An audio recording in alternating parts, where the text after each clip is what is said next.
di alam itu paling tidak sampai saat ini itu ada beberapa gaya-gaya fundamental yang orang sudah identifikasi.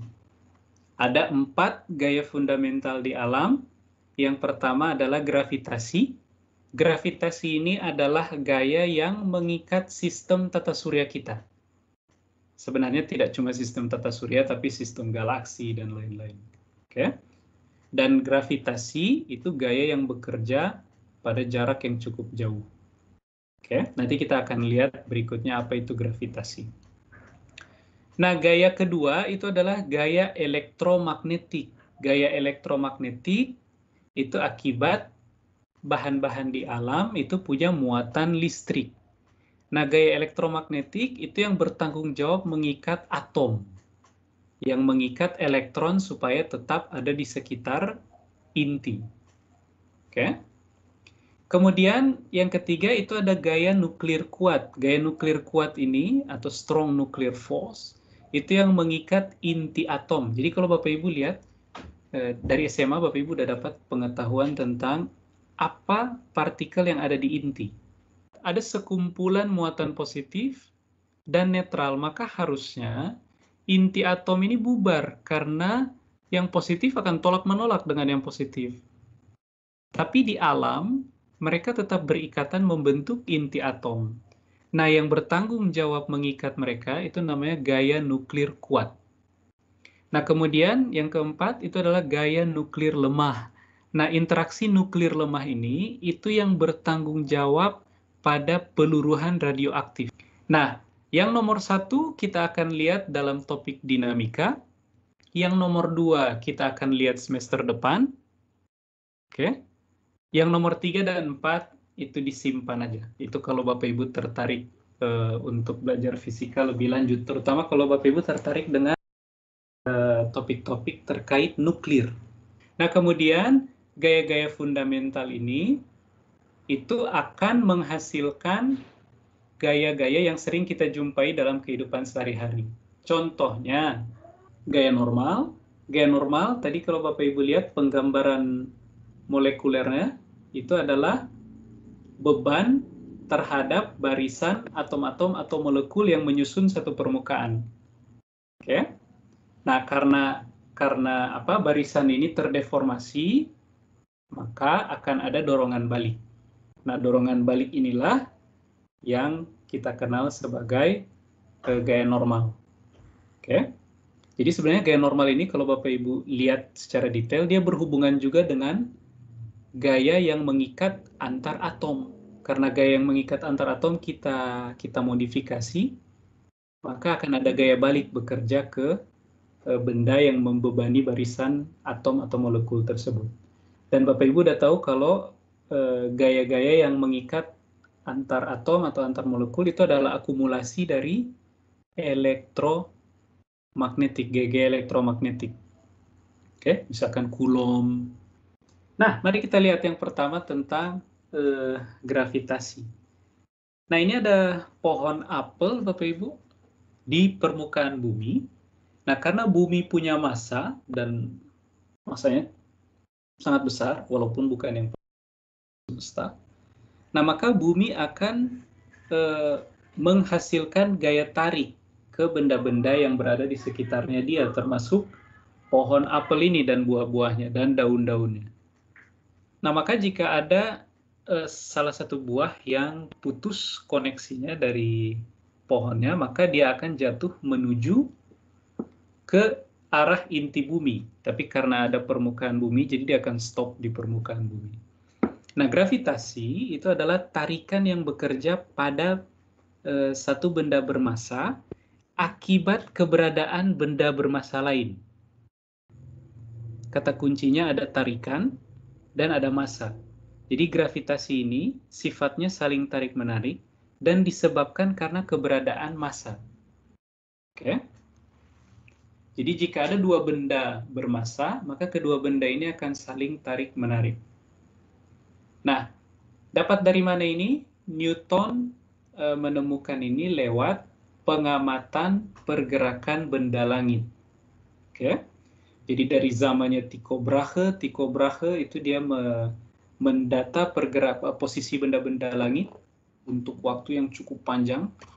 Kemudian datang, kalau saya nggak salah, muridnya Kepler, Johannes Kepler. Nah, dari data-data itu dia membuat interpretasi, keluarlah hukum Kepler yang ada 3 itu. Kemudian dari hukum Kepler, Newton kemudian merumuskan kalau begitu benda-benda langit ini harusnya diikat oleh satu gaya yang besarnya sekian. Oke? Jadi alur perjalanan hingga Newton merumuskan kuat tarik-menarik antar benda bermassa itu lewat hukum Kepler. Hukum Kepler datang dari data pengamatan benda-benda langit yang dicatat oleh Tycho Brahe, kalau saya nggak salah namanya. Tinjau dua buah massa, yang satu M1, kemudian massa yang satu lagi M2. Kedua massa ini itu terpisah sejauh R. Kemudian, akibat kedua benda memiliki massa, maka akan ada gaya tarik-menarik antara kedua massa ini, kedua benda ini. Misalkan Bapak Ibu tinjau massa 1 dan massa 2 seperti yang ditunjukkan pada gambar ini, maka massa 1 akan mengalami gaya tarik sebesar F12 akibat massa M2. Kemudian sebaliknya, massa M2 itu akan mengalami gaya tarik sebesar F21 akibat massa 1. Besar dari gaya tarik-menarik ini itu diberikan oleh G dikali M1 dikali M2 dibagi R kuadrat. Besar gaya tarik-menarik antara dua benda bermassa itu bergantung pada massa kedua benda dengan jarak yang memisahkan kedua benda. Kemudian dikalikan dengan suatu konstanta G yang bernama konstanta gravitasi. G, ini tetapan G ini itu disebut konstanta gravitasi. Nilainya sekitar yang diberikan sini 6,67 kali 10 pangkat min 11 Newton meter kuadrat per kilogram kuadrat. Kita menggunakan formula ini itu untuk partikel-partikel dengan massa M. Nah, gimana kalau benda yang saling berinteraksi lewat gravitasi itu bukan partikel titik, tapi misalkan bumi dan matahari, itu bukan dua partikel titik itu, tapi dua objek dengan ukuran yang sangat besar, walaupun matahari jauh lebih besar dari bumi.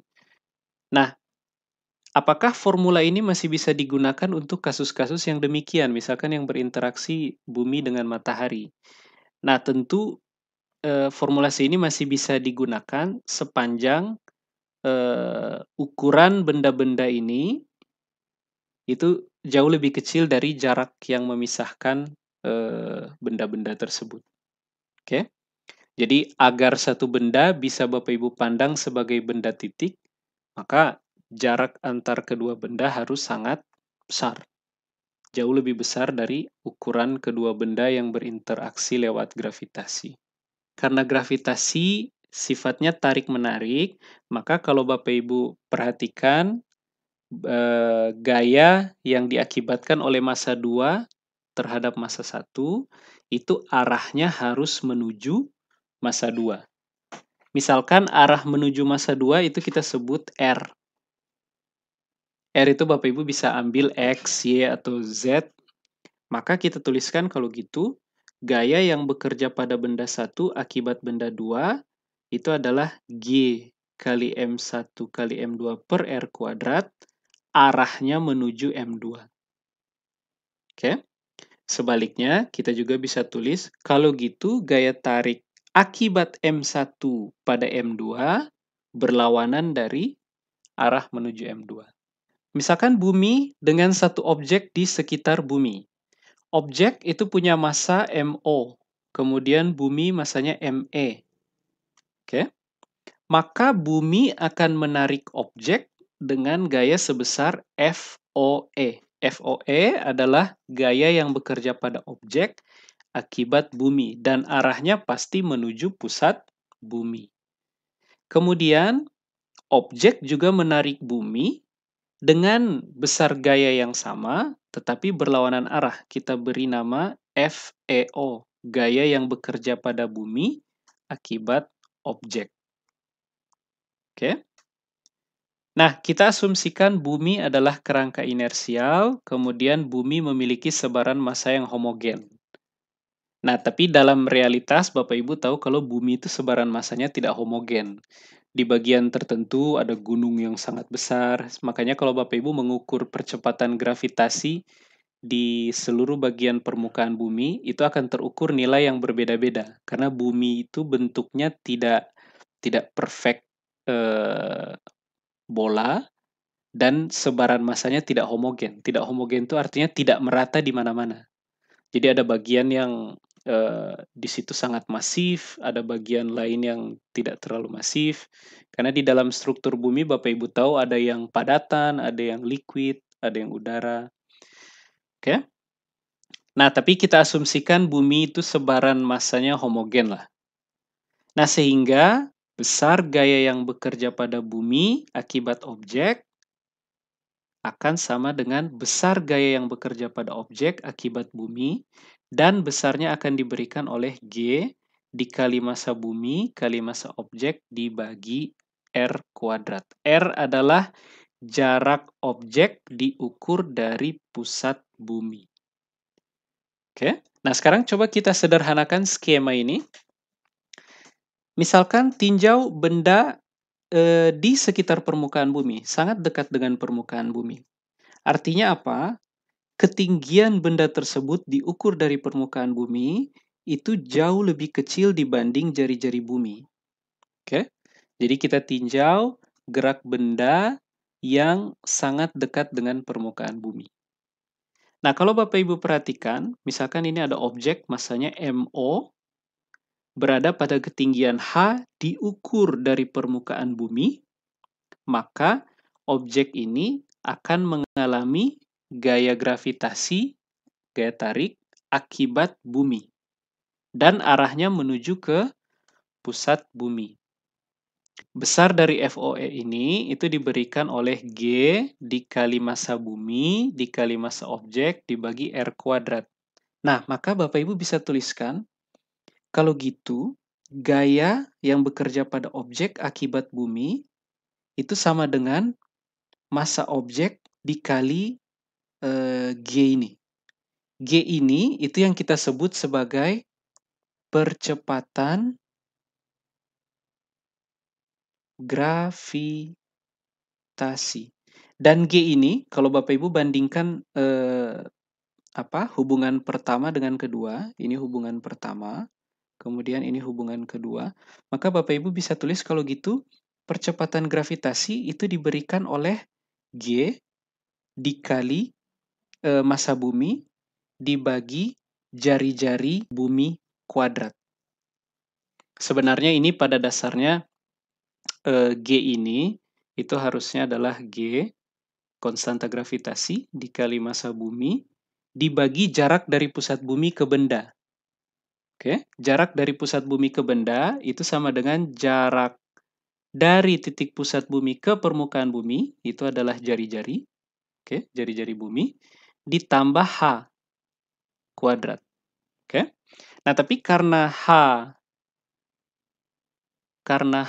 jauh lebih kecil dari jari-jari bumi, maka praktis kita bisa tuliskan G itu adalah massa bumi dibagi jari-jari bumi kuadrat. Oke, asal fenomena gerak benda yang kita tinjau itu dekat dengan permukaan bumi. Sehingga Bapak Ibu bisa tuliskan, kalau gitu gaya yang bekerja pada objek akibat bumi kita sebut sebagai berat benda. Dan itu akan sama dengan massa benda dikali G. Dengan G adalah konstanta gravitasi dikali massa bumi dibagi dengan radius bumi kuadrat.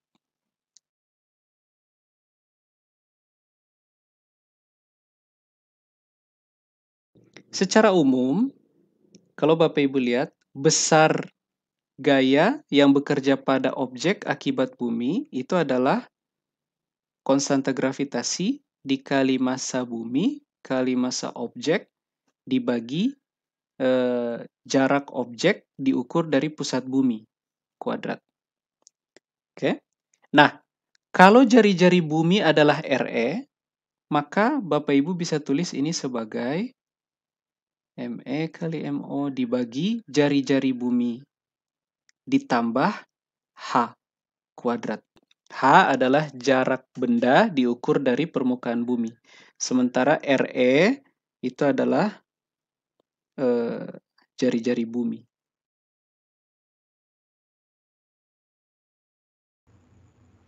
Nah, misalkan Bapak Ibu punya dua objek seperti ini. Ada benda yang orange dan di sekitar bumi, misalkan.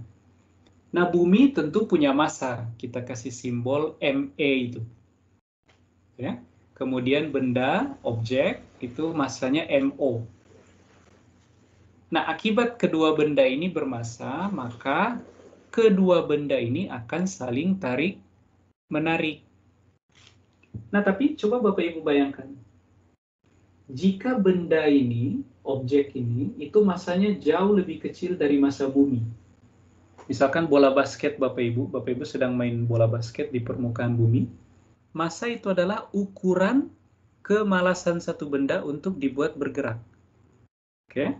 Nah, akibat dari massa objek jauh lebih kecil dari massa bumi, dan mereka saling tarik-menarik karena keduanya punya massa, maka dalam penglihatan Bapak Ibu, itu adalah objek ini bergerak menuju bumi, bukan bumi bergerak menuju objek.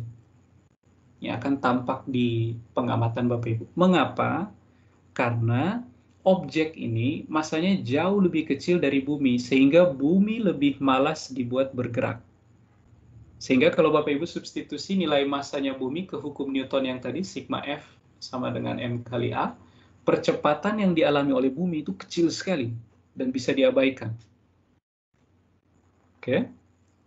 Tapi benda yang kecil ini akan mengalami percepatan yang tidak bisa diabaikan lagi karena massanya kecil. Atau dengan kata lain, dia lebih mudah dibuat bergerak.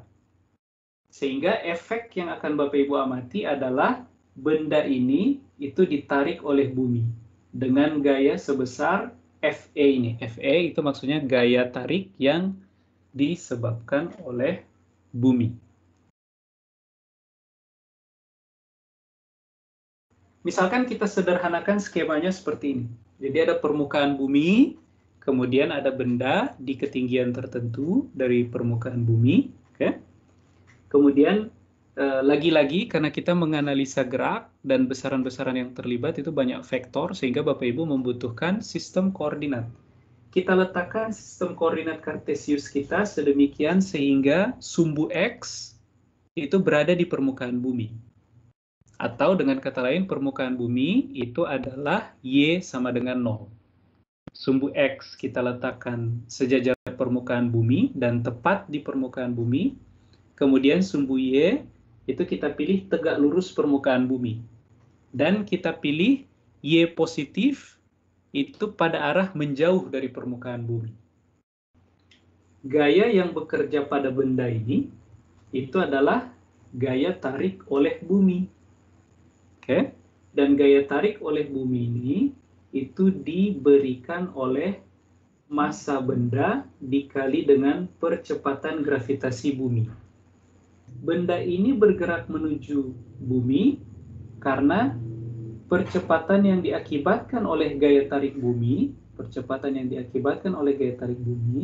itu ke arah mendekati bumi. Karena tadi kita pilih menjauhi bumi adalah Y positif, maka mendekati bumi adalah negatif Y. Nah, kemudian ada beberapa asumsi yang harus kita buat. Pertama, bumi adalah kerangka inersial. Kemudian kita tinjau peristiwa gerak itu di sekitar permukaan bumi, jadi dekat-dekat permukaan bumi. Sehingga asumsi yang nomor 2 ini mengakibatkan nilai G itu relatif konstan. Dan nilainya sekitar permukaan bumi itu sekitar 9,8 meter per second kuadrat. Kemudian asumsi ketiga, kita selalu gunakan acuan, kita selalu gunakan permukaan bumi sebagai acuan. Jadi posisi 0 itu selalu di permukaan bumi. Oke, 3 asumsi itu. Nah, gaya tarik oleh bumi yang dialami oleh benda di sekitar bumi itu yang Bapak Ibu sebut sebagai berat. Nah, mari kita coba terapkan hukum Newton yang tadi kita sudah pelajari di awal untuk menganalisa bagaimana satu benda bergerak di sekitar permukaan bumi. Nah, ini. Misalkan Bapak Ibu punya benda bermasa M berada di sekitar permukaan bumi, maka dia akan mengalami gaya tarik akibat bumi, karena bumi dan benda sama-sama bermassa, dan dia akan ditarik menuju bumi. Artinya apa? Dia akan bergerak ke arah negatif Y. Atau di sini kita pakai simbol negatif J topi. Bapak Ibu boleh pilih X topi, Y topi, Z topi, atau IJK itu. Bapak Ibu terserah mau pakai yang mana sepanjang Bapak Ibu nyaman dengan itu. Nah, berat benda itu adalah satu-satunya gaya yang bekerja pada benda ini. Kita abaikan dulu gaya gesek dengan udara. Sehingga gaya yang bekerja pada benda itu hanyalah berat benda itu sendiri, yang diberikan oleh massa benda itu dikali percepatan gravitasi akibat gaya tarik bumi ke benda tersebut. Oke? Nah, mari kita coba substitusi gaya yang bekerja pada benda ke hukum Newton. Oke? Nah, Bapak Ibu masih ingat hukum Newton tadi seperti apa? Hukum Newton kedua, sigma F sama dengan M kali A. Misal kita asumsikan benda ini Bapak Ibu lepaskan dari keadaan diam. Jadi V0-nya sama dengan 0. Nah, maka benda ini akan bergerak vertikal menuju bumi akibat gaya tarik bumi. Resultan gaya-gaya dalam arah vertikal, sigma Fy, itu adalah negatif M kali G. Tanda negatif ini itu berarti arah gaya tarik bumi adalah arah Y negatif. Nah, ingat lagi hukum 2 Newton, sigma gaya-gaya harus sama dengan M kali percepatan, massa dikali percepatan. Sehingga negatif Mg itu harus sama dengan M dikali AY. Maka Bapak Ibu akan peroleh M, Bapak Ibu boleh coret. Sepanjang M tidak bernilai 0, maka Bapak Ibu dapat AY sama dengan negatif G. Percepatan dalam arah Y sama dengan negatif G. Kalau Bapak Ibu ingat-ingat lagi materi kinematika kita, percepatan itu adalah turunan pertama dari kecepatan, sehingga Bapak Ibu bisa tulis AY itu sama dengan turunan pertama kecepatan dalam arah vertikal terhadap waktu. Dan ini harus sama dengan negatif G. Oke? Nah, untuk menyelesaikan persamaan ini, lagi-lagi untuk memperoleh Vy, Bapak Ibu integralkan kedua ruas. Integral dVy dt, integralkan terhadap T, dari T0 misalkan sama dengan 0 sampai 1 T tertentu, sama dengan negatif integral G dt T0 sama dengan 0 sampai 1 T. Salah satu asumsi yang kita gunakan adalah gerak benda yang kita tinjau ada di sekitar permukaan bumi, sehingga nilai G relatif konstan. Maka ini bisa kita tuliskan sebagai negatif G integral T0 sampai 0 hingga suatu T dt. Hasil integral yang ini Vy dikurangi Vy0. Yang ruas kanan itu hasil integralnya apa? ini sama dengan min G, T min T0, tapi karena T0 kita pilih 0, maka kita peroleh min GT. Dengan kata lain, Bapak Ibu, kita peroleh VY min VY0 itu sama dengan min GT. Ini adalah ekspresi kecepatan untuk gerak jatuh bebas. Oke.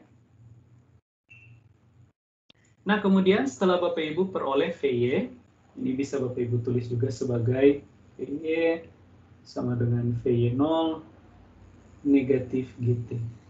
Nah, setelah Bapak Ibu dapatkan kecepatan dalam arah vertikal, tentu saja Bapak Ibu bisa tentukan juga posisi benda ini sepanjang waktu. Nah, tadi kita telah memperoleh VY sebagai fungsi T itu sama dengan VY0 min GT. Nah, untuk mendapatkan posisi, Bapak Ibu ingat lagi hubungan antara posisi dengan kecepatan. Kecepatan itu adalah turunan pertama posisi terhadap waktu. Nah, untuk mendapatkan posisi, lagi-lagi Bapak Ibu integralkan kedua ruas terhadap T, integral VY dt dari T0 sama dengan 0 sampai T, ini harus sama dengan integral dy dt terhadap T dari T0 sama dengan 0 sampai suatu T. Sebelum Bapak Ibu lakukan integral, substitusi dulu VY sebagai fungsi T. Jadi untuk dapat integral yang ini, Bapak Ibu lakukan integral VY0 min GT dari T0 sampai suatu T.